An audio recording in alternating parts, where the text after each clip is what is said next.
ชั่นของภูวินยังไงคะไปแล้วครับแฟชั่นครั้งนี้ที่ไปแฟชั่นอะไรนะครับผมที่ไปมาเลเซียอ๋ออ๋อทอมมี่ครับผมกับทอมมี่ฮิลฟิกเกอร์ครับผมก็เอ่อก็งานยิ่งใหญ่ งานเยอะจนลืมว่ามีงานอะไรบ้าง แฟชั่นมีหลายอันก็เลย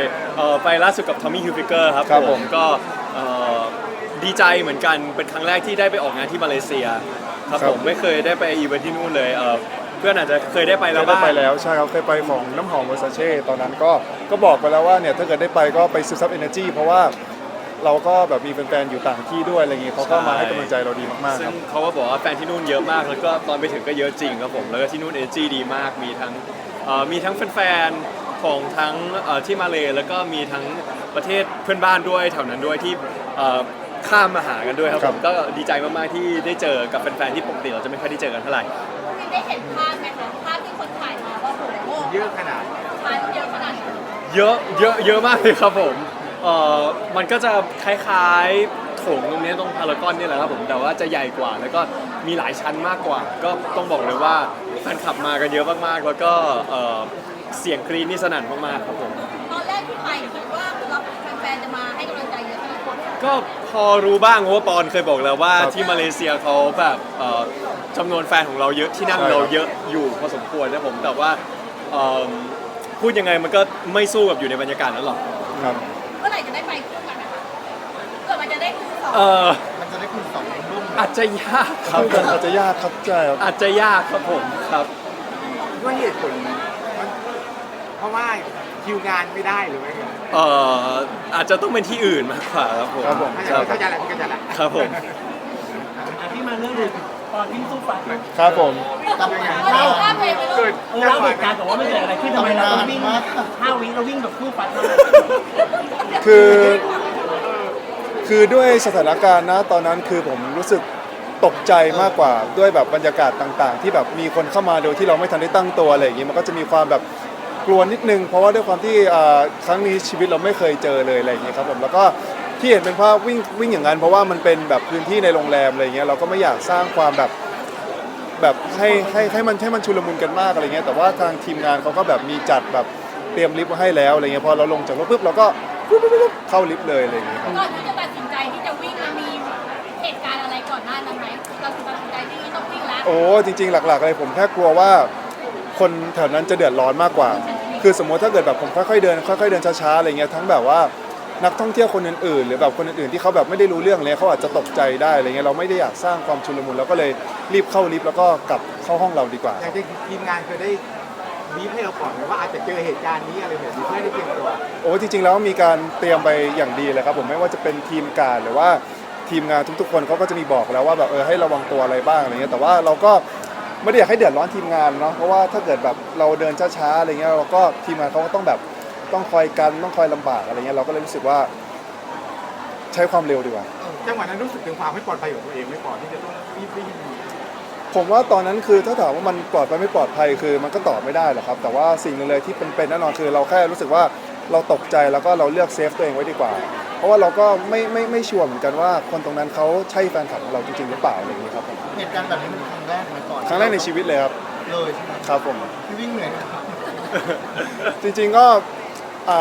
เป็นอะไรใหม่ๆในชีวิตดีครับผมใช่ครับคือปกติตอนใช้วิธีนี้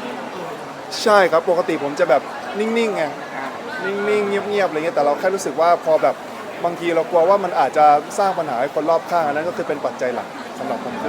ผมว่าจริงๆต้องพูดด้วยว่าแบบในหลายๆที่ที่เราไป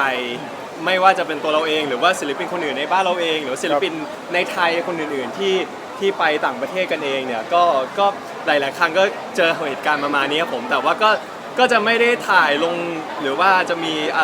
ภาพหลุดออกมาให้ดูครับผมแต่ว่า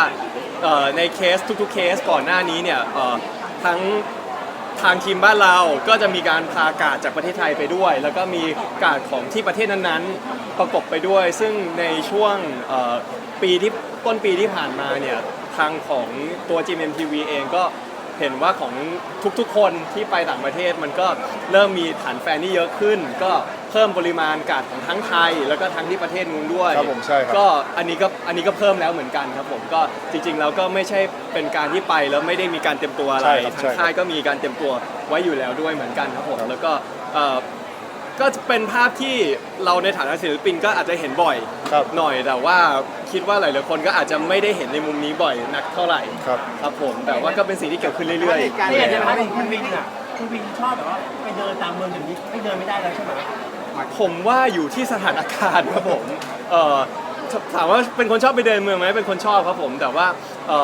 ในหลายๆครั้งในหลาย ๆ ที่ก็มีหลายโอกาสที่เราออกไปเดินไม่ได้เหมือนกันครับผ ครั ม บ ก็อาจจะต้องดูความเหมาะสมหน้างานด้วยว่ามันเป็นยังไงบ้างแล้วก็การที่เราออกไปไหนมันจะรบกวนคนอื่นด้วยหรือเปล่า อันนี้ก็เป็นอีกเรื่องหนึ่งด้วยเหมือนกัน แต่ในสิ่งที่ผู้วินโพสต์ผู้วินบอกว่าเคยเห็นไหมว่าตาแซงต่อยกาดโดยที่ไม่ได้คิด พี่ก็เลยอยากรู้มันเป็นยังไงในคลิปมันเป็นยังไง คืในบางครั้งพอเขาไม่ได้คลิปเขาก็โมโห โมโหนิดนึง ใช่ครับ แล้วก็อาจจะมีปากมีเสียงกระกาดบ้างค ครั รับบ ผ ผม ม ใช่เพราะว่าผลสุดท้ายคนที่เป็นด่านแรกระหว่างเรากับกับคนนั้น กับคนนั้น ครับ ๆก็จะเป็นทั้งพี่กาดและพี่ทีมงาน ซึ่ง ครับ พี่กาดกับพี่ทีมงานเขาก็ช่วยเซฟเราอะเนาะเขาก็ ครับ เขาก็จะเป็นคนแรกที่โดนก่อน ตอนแรก ครับผ ที่ ม เห็นภาพบอลนั้นน่ะตอนที่เห็นคือมีเห็นคลิปนั้นน่ะความรู้สึกแรกเราอะรู้สึกยังไง ความรู้สึกแรกเหรอครับผมตอนที่เห็นก็รู้สึกตอนแรกก็รู้สึกตกใจตอนที่เห็นแล้วก็เลยเขียนไปถามว่าเกิดอะไรขึ้นเป็นไงบ้างแต่พอได้รับรู้เรื่องทั้งหมดแล้วก็เราก็เข้าใจ ครับ เราเข้าใจ การสื่อสารที่เราพยายามสื่อสารมาบ่อยเกี่ยวกับการเองมันได้ผลบ้างไหมครับ ผมว่าเพราะว่าเรื่องนี้ตอบยากเนาะ ตอบยาก ตอบยาก คนฟังไม่ใช่คนท ครับ ำคนแล้วก็คนทำไม่ใช่คนที่จะมาดูสัมภาษณ์ดังนั้นก็ ครับ แต่ที่แน่ ถ้าในความรู้สึกเราอยากบอกอะไรคนที่แบบว่าทำให้เกิดเหตุการณ์แบบนี้อะไรอย่างเงี้ย ๆผมว่าจริงๆแล้วเราหรือศิลปินหลายๆคนนะเข้าใจนะครับว่าวันหนึ่งเราเป็นคนสาธารณะก็ต้องเจออะไรแบบนี้ แต่ว่าคือสิ่งที่สำคัญที่พวกเราพยายามจะโฟกัสเนี่ยมันคือเรื่องความปลอดภัยในรอบข้างมากกว่าอะไรเงี้ยเพราะว่าคือบางคนเขาอาจจะไม่ได้รู้จักเราเขาอาจจะแบบมาท่องเที่ยวหรือเขาอาจจะมาตรงนั้นที่แบบอาจจะโดนผลกระทบไปด้วยผมว่าสิ่งนี้เป็นสิ่งที่ค่อนข้างสำคัญกว่าแล้วก็น่าคอนเซิร์นเป็นพิเศษครับผม ผมว่าในมุมมองผมแล้วกันศิลปินโดนเนี่ยเรารับได้ ครับ แต่ว่าคนรอบตัวที่เป็นคนที่แค่อยู่ตรงนั้นเฉยๆและโดนรับผลกระทบเพราะเราไปด้วยเนี่ยในพาร์ทเรา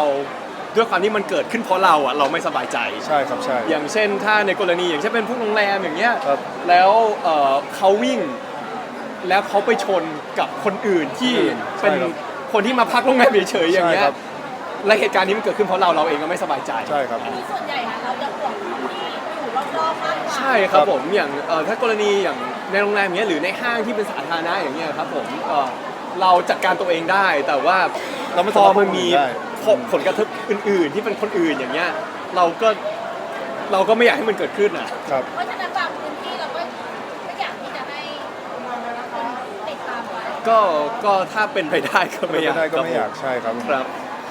มันด้วยอะไรหลาย ๆ อย่างแหละความปลอดภัย ใช่ ก็เป็นอันดับหนึ่งที่พวกเราพยายามจะเลือกแหละครับ อืม ก็ทั้งตัวพวกเราเองแล้วก็ตัวคนรอบข้างที่อยู่ในตรงนั้นด้วยครับผม ต้องยกระดับการจัดการขึ้นมาไหมสำหรับเหตุการณ์ที่มันต้องป้องกัน